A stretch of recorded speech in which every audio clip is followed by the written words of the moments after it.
Link from Bhavya Bharat.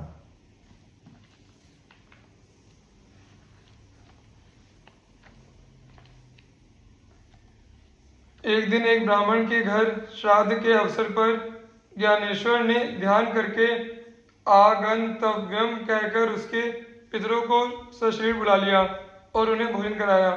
इस प्रकार इनकी अद्भुत सामर्थ्य देखकर पैठण के लोग इन पर मुग्ध हो गए और इनके पास आकर इनसे भगवान नाम कीर्तन और भगवत कथा श्रवण करने लगे। धर्म के ब्राह्मणों ने बड़ी नम्रता के साथ इन्हें शुद्धि पत्र लिखकर दे दिया। इसके पश्चात कुछ काल तक चारों भाई बहन पैठण में ही रहे।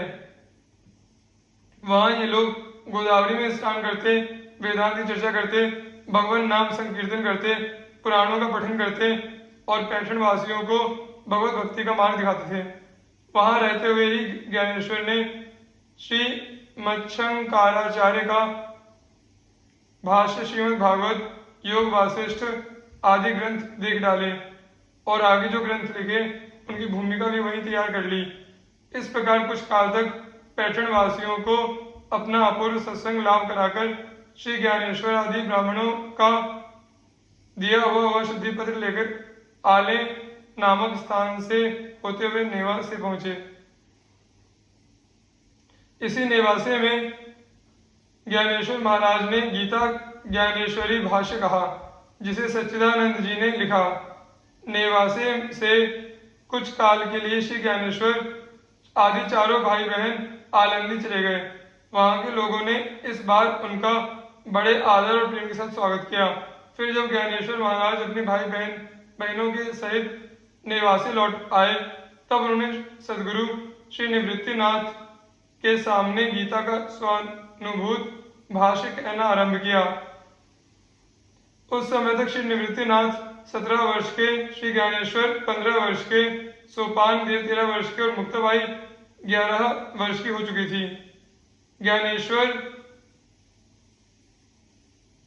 महाराज ने अपने इस बाल जीवन में जो चमत्कार दिखलाए, उनमें सबसे बढ़कर चमत्कार तो यह ज्ञानेश्वरी ग्रंथ ही है, जिसे उन्होंने केवल 15 वर्ष की अवस्था में लिखाया था।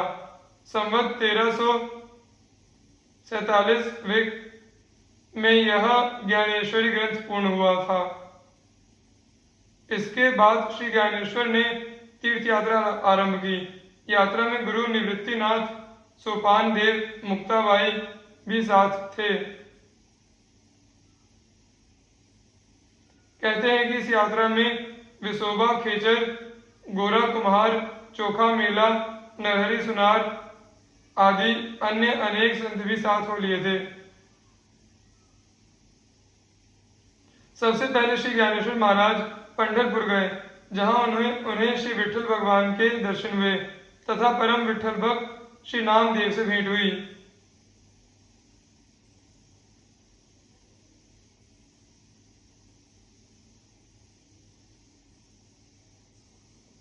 तत्पश्चात श्री नामदेव जी को भी साथ लेकर श्री ज्ञानेश्वर महाराज ने अनेक स्थानों में अपने ज्ञानोपदेश द्वारा असंख्य मनुष्यों का उद्धार करते हुए उज्जैन, प्रयाग, काशी, गया, अयोध्या, गोकुल, वृंदावन, द्वारका, गिरनार आदि तीर्थ स्थानों का परिभ्रमण किया और तदनंतर वे सब संतों के साथ पंढरपुर लौट आए। पैठण आदि स्थानों में श्री ज्ञानेश्वर महाराज ने जो अद्भुत चमत्कार दिखलाए, उनके कारण इन चारों भाई बहन का यश सर्वत्र फैल गया और सब दिशाओं से आर्त, जिज्ञासु, अर्थार्थी तथा ज्ञानी, सब प्रकार के भगवत भक्त एवं योगी, यति, साधक आदि इनके दर्शनों के लिए आने लगे। बात उन दिनों की है जब ज्ञानदेव अलंदी ग्राम में निवास कर रहे थे। उन्हीं दिनों श्री चांगदेव नाम के एक सिद्ध योगीराज ताप्ती नदी के किनारे आश्रम बनाकर रहा करते थे। उनकी आयु और प्रतिष्ठा बहुत अधिक थी, साथ ही उनके शिष्यों की संख्या भी हजारों में थी। इस बात का उन्हें अभिमान भी बहुत था। उन्होंने जब ज्ञानदेव की महिमा सुनी तो अपने हजारों शिष्यों को लेकर वे उनसे मिलने चल दिए। उस समय वे एक सिंह पर सवार थे। उनके एक हाथ में त्रिशूल और एक हाथ में सर्प का कोड़ा था। आलंदी गांव के समीप पहुंचने पर चांगदेव के शिष्यों ने श्री ज्ञानदेव के पास जाकर उनसे अपने गुरु के आगमन की बात बताई। यह सुनकर श्री ज्ञानदेव के बड़े भाई श्री निवृत्तिनाथ जी ने ज्ञानदेव से कहा, चांगदेव हमारे अतिथि हैं, अतः उनके स्वागत के लिए तुम्हें जाना चाहिए। उस समय शीत ऋतु थी। ज्ञानदेव एक मिट्टी की दीवार पर बैठे धूप सेवन कर रहे थे। चांगदेव के शिष्यों और अपने बड़े भाई की बात सुनकर उन्होंने दीवार से कहा, चल। वह मिट्टी की दीवार चल पड़ी। जब यह आश्चर्य चांगदेव ने देखा तो वे सिंह से कूदकर ज्ञानदेव जी के चरणों में गिर पड़े।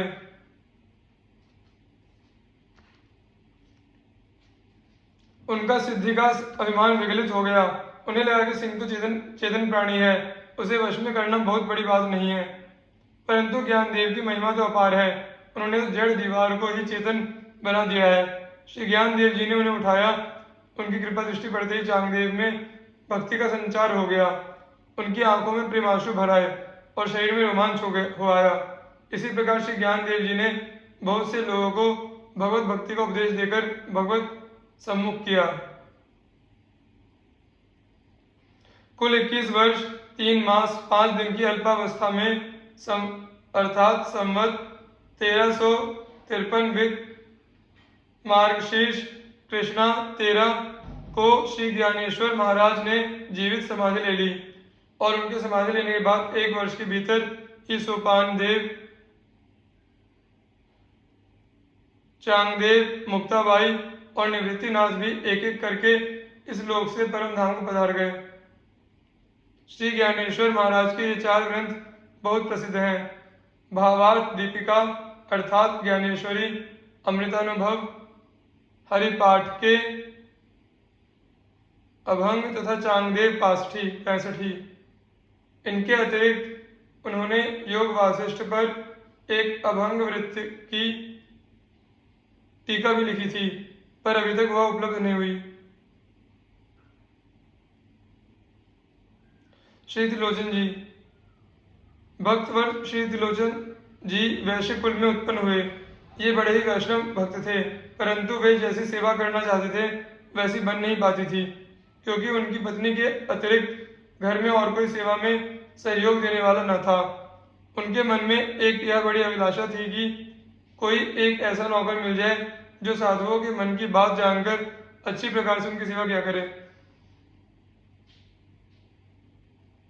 अपने भक्त का मनोरथ पूरा करने के लिए एक दिन स्वयं भगवान ने ही नौकर का रूप धारण किया और श्री त्रिलोचन जी के द्वार पर आए। श्री त्रिलोचन जी ने घर से निकलते ही उन्हें देखा और इनसे पूछा, अजी आप कहाँ से पधारे हैं? मुझे ऐसा मालूम पड़ता है कि आपके घर में माता पिता आदि कोई भी नहीं है। नौकर रूपधारी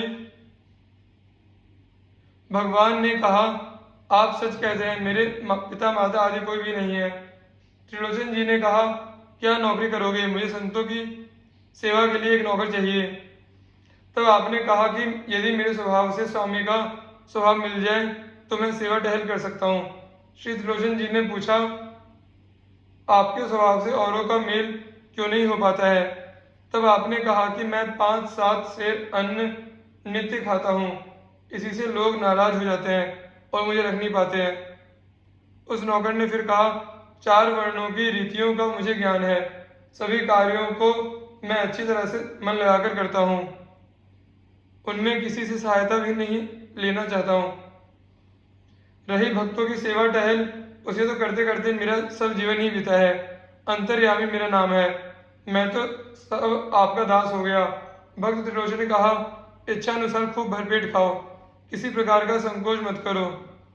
इसके बाद भक्त त्रिलोचन जी ने अपनी स्त्री से कहा, तुम इस अंतर्यामी को भोजन देते समय थोड़ी सी भी खिन्नता मन में मत लाना, नहीं तो यह कहीं भाग जाएगा, फिर ऐसा नौकर कभी न मिलेगा। जो कुछ यह खाए वही इसे खिलाओ, यह नित्य प्रति संत सेवा करेगा। श्री त्रिलोचन जी के यहाँ अनेक साधु संत नित्य प्रति आते ही रहते थे। संत सेवा अंतर्यामी को हृदय से प्रिय थी। संतों की इच्छा के अनुसार रुचिपूर्वक अंतर्यामी उनके पैर दबाते और सब प्रकार की सेवा करते। इस प्रकार सेवा करते करते 13 महीने बीत गए।